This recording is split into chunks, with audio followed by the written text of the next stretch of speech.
Muito obrigada por você ter aceitado esse convite. Eu sei bem da sua agenda enlouquecidamente frenética.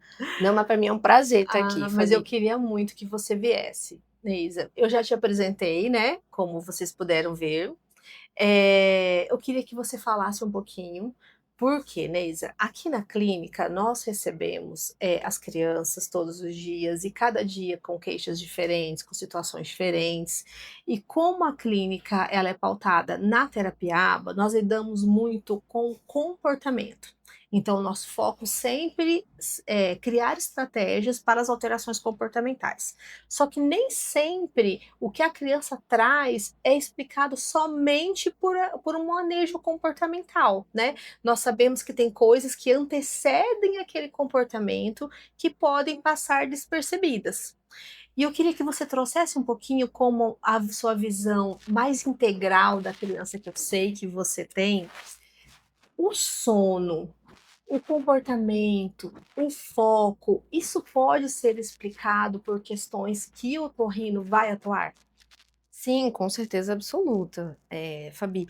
O que que acontece? O comportamento, ele é um reflexo do organismo da criança também, né? Eu acho que uma coisa crucial, além do sono, uma criança que não dorme, que tem uma dificuldade de manter uma rotina, isso vai influenciar no comportamento, sem sombra de dúvida.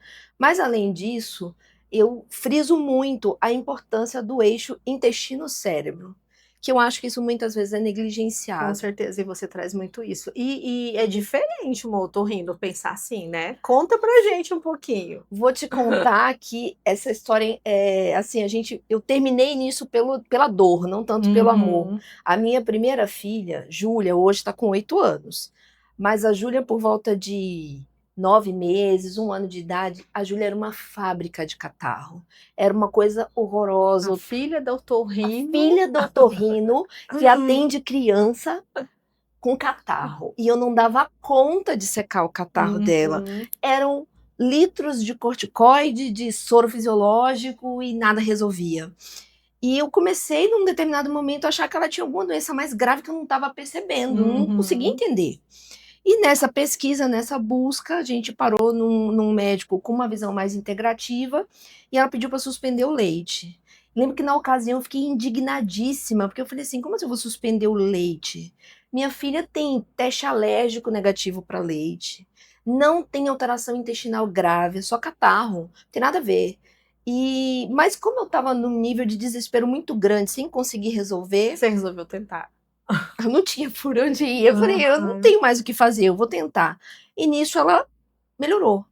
A princípio eu não via a menor lógica naquilo e eu comecei a estudar, comecei a participar de cursos de otorrino com visão integrativa, modulação intestinal, suplementação, e daí foi toda a diferença na minha Uhum. profissão. Hoje eu entendo assim, as doenças respiratórias de difícil controle, as doenças que interferem no sono, elas sofrem muito influência do intestino. Então se você não mexe na dieta da criança, que cada um é um, não é a mesma dieta para Uhum. todo mundo, Uhum.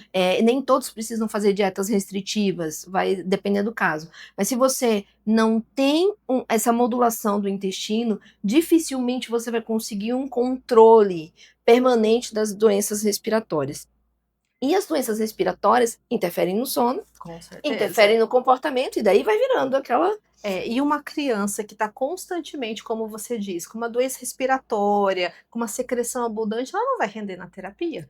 É muito difícil, porque pensa bem, você vai fazer uma estimulação de fono, uma fonoterapia. A fono para estimular a fala, por exemplo, ela precisa da respiração da criança, ela precisa coordenar a fala com a respiração. Se essa criança está extremamente obstruída, congesta, cheia de secreção, como Como que que vai ser, acontece? E né?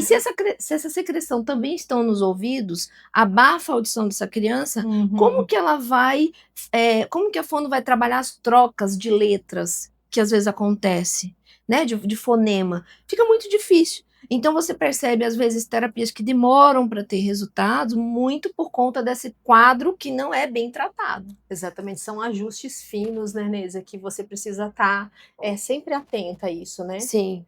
E assim, faz um resultado muito grande, Fabi, porque você otimiza a terapia.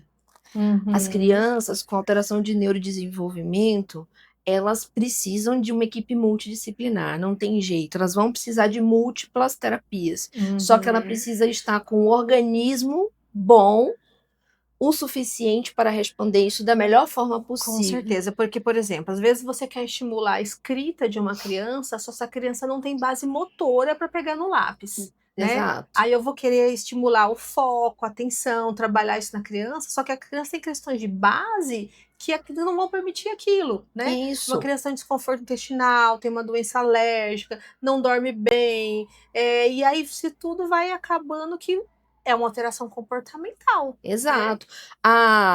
O ronco e a apneia do sono, que é talvez uma das queixas mais frequentes dentro do consultório do otorrino, criança que tem pausas respiratórias, ronca durante o sono, o que que acontece? Ela tem uma dificuldade de fazer a parte mais profunda do sono.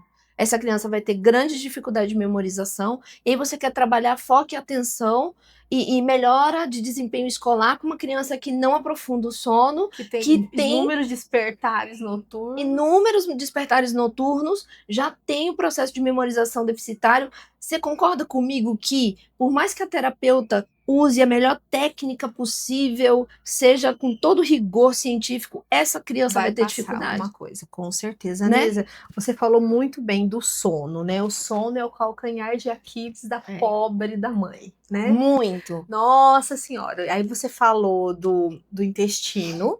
Então, por exemplo, a criança pode ter dificuldade de sono, porque ela tem um refluxo, Sim. que você não viu, né? E você falou realmente do perfil do sono, a criança que ronca, que dorme com a boca aberta, né? Então, assim, de uma maneira prática para a gente orientar as mães, o que sinal que ele tem que ser realmente visto e o que eu posso esperar ou não?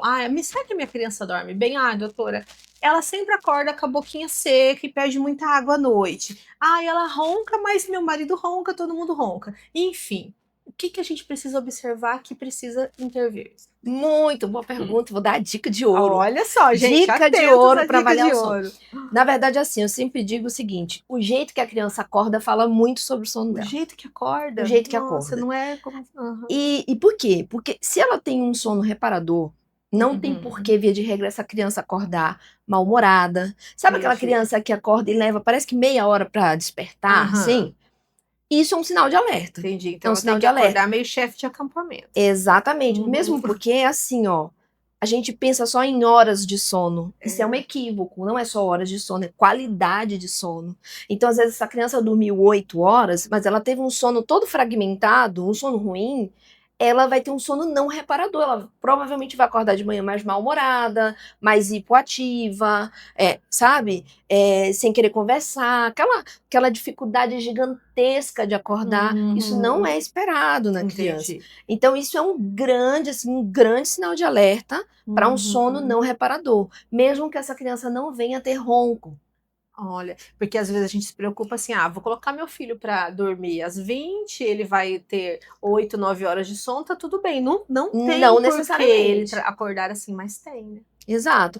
E a gente pensa muito no distúrbio do sono só dentro do contexto do ronco, daquela criança que para de respirar. Mas não temos só esse distúrbio de sono, né? Questões intestinais fragmentam muito o sono da criança. Refluxo, uma constipação crônica, excesso de gases, né? Isso fragmenta muito o sono da criança. As crianças que acordam várias vezes à noite para mamar, depois que você já tem uma introdução alimentar completa numa criança, não tem por que essa criança ficar acordando na madrugada. Parece bonitinho, e eu sei que muitos vão ficar com raiva do que eu vou falar, mas assim, essa fragmentação do sono para tomar mamadeira, isso não estou falando num contexto de bebê, numa criança que já tem uma alimentação bem constituída. Você está fragmentando o sono dela. Essa criança vai consumir um alimento que é líquido, um alimento que fermenta, que não é tão rápido para digerir, certo? No momento que não precisa. No momento em que ele teria que estar fazendo um sono profundo. Então ele superficializou, comeu um alimento que tem uma certa dificuldade de digestão, deita, já por aí você aumenta o risco de regurgitação, de refluxo, de uma série de outros problemas, né? Então isso contribui muito. O intestino ruim é um grande obstáculo para um sono reparador. Não sei se a gente tivesse que eleger aqui o sono seria realmente aquele que a gente tinha que checar, tá ok. Para a É. gente considerar que essa criança realmente vai ter um dia produtivo, vai participar da Sim, terapia, realmente ela vai estar consolidando aquele sim, aprendizado, né? Se sim. você pensar, ela tem que dormir bem para consolidar tudo que ela aprendeu. Tudo que ela E aprendeu. tem que dormir bem e acordar bem para ela aproveitar o dia que está começando, né? Exato.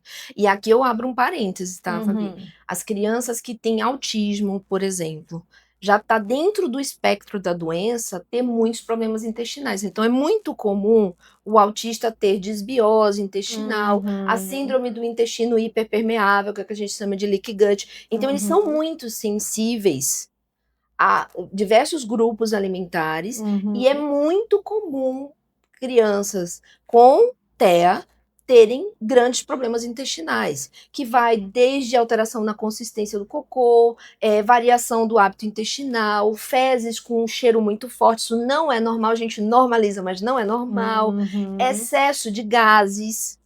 Então, aquela Uhum. criança que solta gases o dia inteiro, não é normal, a gente normaliza, mas isso não é Com normal. certeza. E aí, de repente, essa alteração que para a criança que tem esse transtorno, neurodesenvolvimento TEA, ela é muito intensa, né? Sim, Então, uma criança que vai ter um desconforto muito grande e vai acabar repercutindo da forma como ela está agindo na terapia, né? Com exato, dificuldade de manejo do comportamento, porque ela está com gases, ela está com desconforto ali, com refluxo, uma queimação, né? exato. E vai ficar tudo mais complicado. E o que que acontece? O eixo intestino-cérebro na criança com autismo é algo assim marcante. Você acredita na sua rotina de consultório que hoje as mães têm mais consciência disso? Ou você ainda tem um pouco de dificuldade de trabalhar isso na mãe que chega, doutora, eu só quero que você veja o ouvido. Sabia, alguns anos atrás eu tinha Aham. essa dificuldade no consultório, porque. Mas agora eu acho que já drenei um público com um nível de Uhum. consciência maior. Então, muitos que me procuram no consultório já sabem que eu trabalho com uma abordagem integrativa, sabem que eu Uhum. trabalho com homeopatia também, além da otorrinolaringologia. Uhum. Então, eles já vêm muitas vezes com um nível de consciência maior. Entendi. O que às vezes eu tenho dificuldade Aham. é com. Às vezes um colega acha que já tem que entrar com psicotrópico, Aham. aí às vezes eu falo, não, vamos tratar primeiro o intestino antes de partir para um Uhum. psicotrópico, ver se ele melhora a questão comportamental. Às vezes eu tenho esse ajuste para fazer, né? Uhum. Algumas restrições dietéticas que às vezes o colega não concorda, né? Uhum. Então, às vezes tem. Eu não tenho grandes resistências assim dos pais. Eu acho que Aham. muito por conta de que muitos chegam para mim já no nível de insatisfação muito grande, então eles já estão buscando uma coisa diferente. Eles já não querem mais o mesmo, sabe? A gente conversou em um episódio anterior, de alguns meses atrás, um mês passado, onde eu falo que a criança, a família da criança com TEA, do adolescente, do jovem, né, até do adulto, ela entende que às vezes ela está cansada, porque ela não vê tantas possibilidades Sim, terapêuticas. E é uma família que ela busca alternativas, né? sim, Por mais que essas alternativas, como que eu posso te dizer, ainda não tenham tantas comprovações científicas, que não sejam tão indicadas e receitadas por profissionais, mas elas buscam, né, algo. sim. Eu tive uma convidada anteriormente que falou dos óleos essenciais, né, que São trouxe ótimos. Eu essa particularmente gosto. abordagem, né, pra gente. E aí você veio falando agora também da homeopatia. Não que a homeopatia seja algo bem distante do óleo essencial, mas você veio falando da otorrino com homeopatia, né? E aí o TEA tá entrando nisso, porque a criança com TEA, ela pode ficar mais doente, ela Sim. tem um prejuízo muito grande quando ela fica doente. Como que você entende a homeopatia atuando nesses distúrbios do comportamento, realmente nesse transtorno do neurodesenvolvimento? Como você vê isso? Tá. Eu vou tentar, assim, resumir mais ou menos como que eu abordo Tá. esse paciente no consultório, até porque eu acho que vai responder bem sua pergunta. Aham. Então, infecções de repetição. uso de antibióticos, além dos remédios que esses pacientes já tomam, tem muitas interações medicamentosas, piora o comportamento. Toda mãe de autista sabe, quando ele está em uso de Doente. antibiótico, quando ele está em uso de corticoide ou em vigência de uma infecção, o comportamento tende a piorar. Isso é quase que uma máxima, acontece com 100% quase. E aí essa criança sai de uma infecção, tem outra, tem outra, tem outra. Então, assim, piora muito o comportamento, e o que a gente vê é uma dose cada vez maior de psicotrópico para tentar conter aquilo ali. Como eu já tinha te dito, o intestino é um grande obstáculo à melhora comportamental da criança com autismo. Não significa dizer que necessariamente vai tratar o intestino, ele vai perder todos os comportamentos disfuncionais. Não. Mas dificilmente ele melhora dos comportamentos disfuncionais se não tratar o intestino. se não tratar o intestino. Então, a primeira coisa que eu vejo é mapear isso. As Certo. intolerâncias alimentares, as dissonâncias alimentares, de uma forma geral, para poder modular o intestino. Inclusive, aqui eu vou abrir um parêntese. Muitas crianças que começam com alteração abrupta de comportamento, de agressividade, de recusa importante de terapia, que é muito agudo, via de regra, é orgânico. Tem alguma coisa orgânica que pode olhar para o intestino com muito carinho, que às vezes, muitas das vezes o problema está ali. Você pode começar por ali, que você tem grande chance de achar. Pode começar por ali, que você tem grandes chances de achar. Eu já peguei muitas crianças que do nada começaram com agressividade. Você vai lá, pesquisa, tem intolerâncias alimentares, você melhora bastante o comportamento só modulando o intestino. Isso é frequente. Então, esse é o primeiro ponto. Segundo ponto, a homeopatia, ela é maravilhosa para modular a resposta de cura do indivíduo. É assim que a homeopatia funciona. Então, se eu preciso estimular o próprio sistema imune dessa criança, aqui eu entro com a homeopatia em conjunto. E a homeopatia também melhora o comportamento. Então, ela vai tentar restabelecer o equilíbrio da criança como um todo. É assim que a homeopatia funciona. A homeopatia não tem só remédio para tosse, remédio para refluxo, remédio para dor no estômago. Não é assim. É o remédio para o fulano, paciente X. É uma coisa totalmente individualizada. Totalmente. Então, se você pega, modula o intestino, mexe no sono, trata os problemas respiratórios, que interferem no sono, que interferem na respiração, e entra com a homeopatia, que modula essa resposta ao estresse e modula o sistema imunológico, você já tem uma melhora importante no paciente. É assim que eu faço, que eu caso tudo isso. Certo. Num segundo momento, passado isso, aqui vem um ponto crítico também, que eu não posso deixar de falar, que é a pesquisa de intoxicação por metal pesado, pouco divulgado no meio médico, mas extremamente frequente, certo? Intoxicação por alumínio, intoxicação por chumbo, causa muita alteração de comportamento. Muito. E você é obrigado a pensar nisso, principalmente nas crianças que você tem dificuldade em modular o comportamento. Você tem que passar em algum momento que ele pode estar na intoxicação com alumínio, por exemplo, que é extremamente comum. Então, a gente tem que pesquisar intoxicação por alumínio. Existem kits de detox, inclusive da homeopatia, para tirar metal pesado, que dá para ser feito em criança e que tem resultados muito bons. Então, feito tudo isso, aí nós partimos para neuromodulação. Então, assim, é uma vasta abordagem que dá para fazer para você, em conjunto com a equipe multidisciplinar, otimizar os resultados e, de repente, melhorar o comportamento sem a necessidade, obrigatoriamente, de um psicotrópico para isso. São várias alternativas, mas elas precisam ser construídas juntas, né? Estar alinhadas em tudo isso. E a gente ter esse olhar de busca, né, Neise? Eu acho que falta muito isso na equipe que atende a criança, principalmente a criança com TEA. Né? Sim. Porque várias crianças com TEA chegam pra gente já com uma receita de prescrição de terapia. Sim. Né? A, B e C. Só que há uma individualidade, né? Há uma coisa que começa antes, tem uma prioridade, depois outra, né? E assim também a abordagem clínica dessa criança. Né? A criança tem que ir ao pediatra, tem que ir ao neuropediatra, ok. Mas essa criança sendo olhada, exatamente, sendo olhada como um todo, né? É o cérebro, é o desenvolvimento legal, tá, mas e daí? Que horas que isso tá juntando, né? Então a gente tá numa época que eu percebo, principalmente pela amostra pequena que a gente tem até na clínica, claro, das famílias, de uma ausência de respostas. Sim. Né? Minha criança faz de tudo, né? Faço de tudo, ela tem uma agenda lotadíssima, mas ela não tem uma resposta não esperada com aquele grau de de intervenção. Sim. Então, acho que esse seu olhar, essa sua busca realmente do ser, do indivíduo, como uma criança singular, né? Uma pessoa singular, e de como eu vou atuar nisso, isso é incrível. Ah, eu particularmente, assim, torço muito, Uhum. Fabi, para que eu dou aula na universidade, eu faço questão de conversar isso com os meus alunos. A medicina tem cada vez mais se ultra especializado e isso é importante. Eu sou especialista, mas a gente precisa também dar um passo atrás para olhar o ser humano como um todo. Porque se Uhum. cada um ficar só olhando o seu quadradinho, a gente esquece de integrar. Exatamente. E Aí, essa falta de comunicação, a homeopatia é muito legal por isso, porque a homeopatia aham, reúne tudo e conversa. Faz todo entendi. mundo conversar. A homeopatia me ajudou muito nesse sentido, em olhar realmente a pessoa, corpo, mente e espírito, olhar ela como um todo, olhar o panorama geral, entender o contexto familiar, para daí então ver, vai seguir por esse caminho, vai seguir por esse caminho ou por esse. Uhum, Cada um vai seguir um caminho, porque cada um uhum, tem um contexto, tem uma forma muito individual de adoecer e uma forma muito individual de se curar. Então a gente tem que uhum, respeitar também essa uhum, individualidade, né? E eu acho importante esse trabalho que você faz também no sentido de ajudar a instruir os terapeutas de uma forma geral.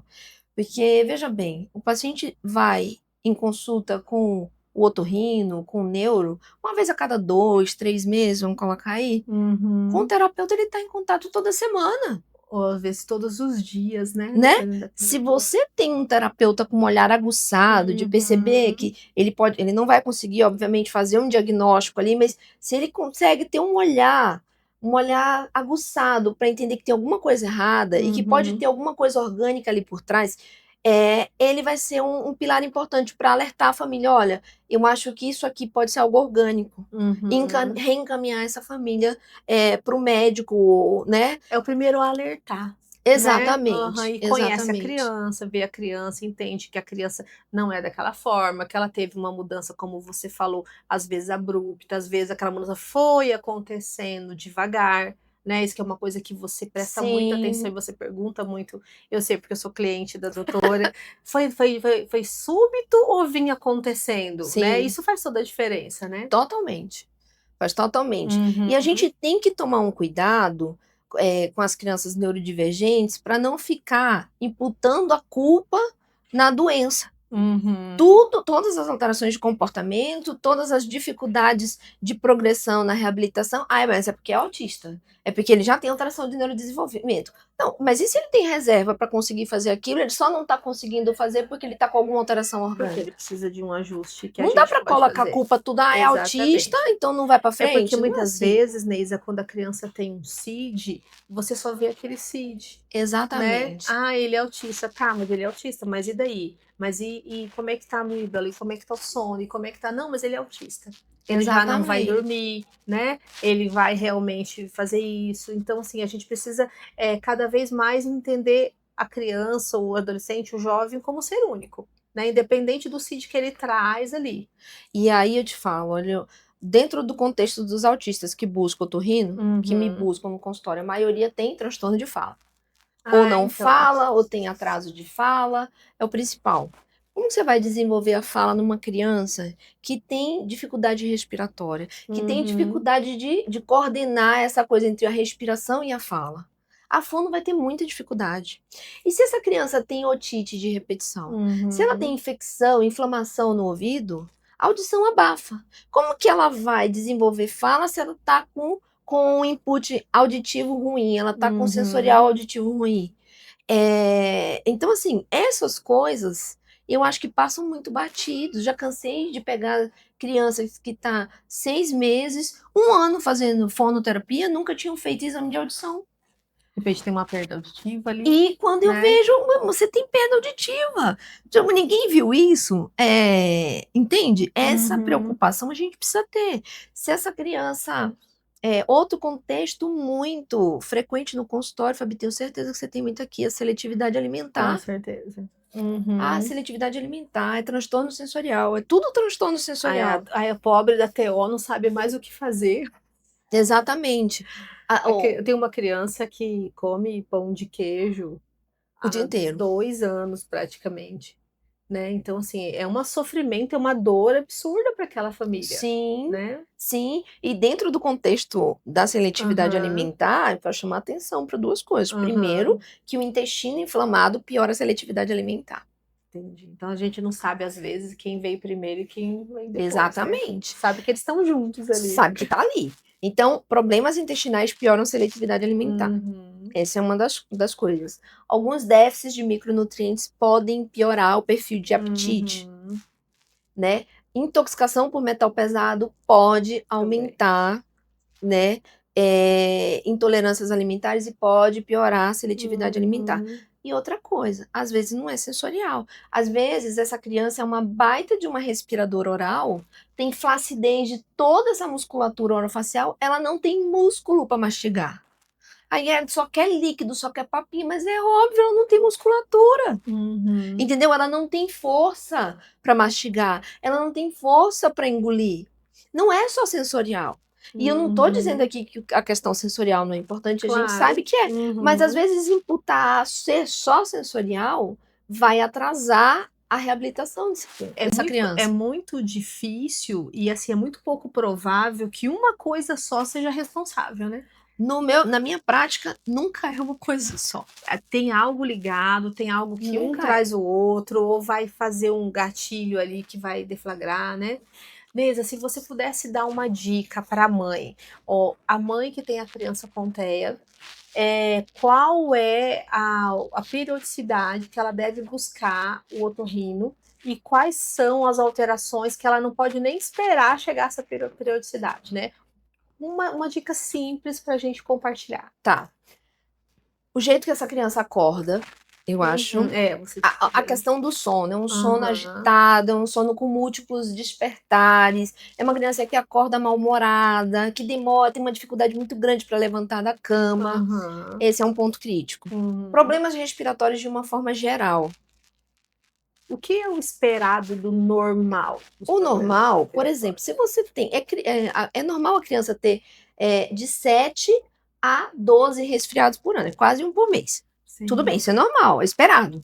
O que não é esperado? Todo mês no pronto-socorro. tá. Entendeu? Um resfriado Aham, que tem uma queda de estado geral importante precisa ficar tomando antibiótico todo mês. Isso daí não é esperado. aham, É esperado quadros leves, com baixa repercussão, criança não precisa parar de ir para a escola, nada disso. Se ela aham, tem essa repercussão tão importante, isso não é normal, não é esperado, mesmo para criança. uhum. Mesmo a É, criança que está na escola, mesmo para criança que não. está na escola, Uhum, né? Então esse é um outro ponto, a questão respiratória. Alteração abrupta de comportamento sem uma explicação razoável. uhum, É orgânico até que se prove o contrário, uhum, tá? Alterações intestinais que a gente normaliza, mas que não é uhum, normal. Variação na frequência, na consistência do cocô, fezes com cheiro muito ruim, muitos gases, cólica recorrente, isso não é normal. Pontos. Não é normal. Ah, mas ele faz cocô todo dia. Tudo bem, ele não tem constipação. Mas se o aham, cocô dele é extremamente fedido, ele tem muitos gases, ele tá falando para mim, estou com uhum. problemas intestinais. Mesmo que ele tenha uma periodicidade, né? Não existe Aham, só diarreia e tá, constipação. Existem uma entendi. série de outras alterações. Aham, Mudanças abruptas de comportamento, que a gente estava falando, crianças que começam a pedir para repetir toda hora o que está falando, que aumenta muito o volume da TV, a gente tem que pensar, ele pode estar tendo aham. algum tipo de secreção dentro do ouvido, e nós temos um tipo de otite, de infecção do ouvido, de inflamação de ouvido, que ela é silenciosa, ela não dá febre. Ela E não a dá mãe dor, fica, às vezes, esperando sinais normais, né? ela não dá De febre, ela febre, não tá dá com dor, dor no ela dá coração. só uma audição abafada. Entendi. Então, um dos sinais de alerta, a criança começa a ficar pedindo para repetir. Não Uhum, entendi, não entendi. Aumenta o volume da TV, começa a falar mais alto. uhum, Esses são sinais super de alerta de que pode estar tendo alguma alteração, uhum, tá? E outra dica que eu dou: toda criança que tem alteração, dificuldade escolar, seja por TDAH, por TEA, ou mesmo criança neurotípica, uhum, você tem que fazer uma avaliação auditiva e visual. Tem que ir no otorrino para ver se não tem nada no ouvido, e daí então uhum, fazer o exame de audição, e tem que passar no oftalmologista, porque você tem que descartar problemas visuais e auditivos. uhum, Sempre. uhum. Mesmo que a criança não verbalize, Entendi. entendeu? A gente tem Uhum. que descartar. Nossa, muito interessante. E assim, como você disse, tem coisas que precisam ser vistas e não podem ser normalizadas. Não pode. Porque às vezes a gente tem um padrão assim, febre, não tem febre. Ah, tá fazendo cocô? Tá. Tá dormindo 8 horas? Então você percebeu quantas coisas que a gente desconstruiu aqui? Sim, muitas coisas. E não tem jeito. Uma outra coisa que eu sempre falo é o seguinte: a criança precisa de um contexto familiar saudável. E os pais precisam entender isso também. E precisam se esforçar dentro do seu contexto para poder oferecer isso para a criança. Porque a criança, ela pode até não verbalizar, mas ela suga toda a energia Ela do é o ambiente. reflexo, né? Ela é um reflexo do Uhum. ambiente. Então, se ela está dentro de um contexto de uma família muito desestruturada, com muitas brigas, não adianta, eu vou brigar escondido. Ela vai perceber, não adianta se esconder. Então, a gente precisa realmente disso. E de interação social, crianças precisam interagir com crianças, não tem jeito. A pandemia deixou isso muito claro, Fabio, tanto que eclodiu isso, o impacto do isolamento social sobre alterações de comportamento, Com certeza. né? Então, crianças Existe precisam até as interagir. crianças da pandemia, né? Exatamente, Criança da exatamente. pandemia. Neisa, eu acho que foi incrível esse momento de troca. Muito obrigada pela sua presença, pelas suas dicas. Queria que você deixasse uma mensagem final para as mães que estão aqui te ouvindo, né? E quero agradecer imensamente a sua presença aqui. Tá, joia. Eu agradeço muito o convite. Você sabe que eu adoro falar desse tema, então estou sempre à disposição. E para as mães, a dica que eu dou é: seu filho precisa estar saudável. O que é saúde para você? Primeira reflexão que a gente tem que fazer é isso. O que é saúde para você? Eu penso muito em saúde não apenas como ausência de doença, mas como uma qualidade de vida.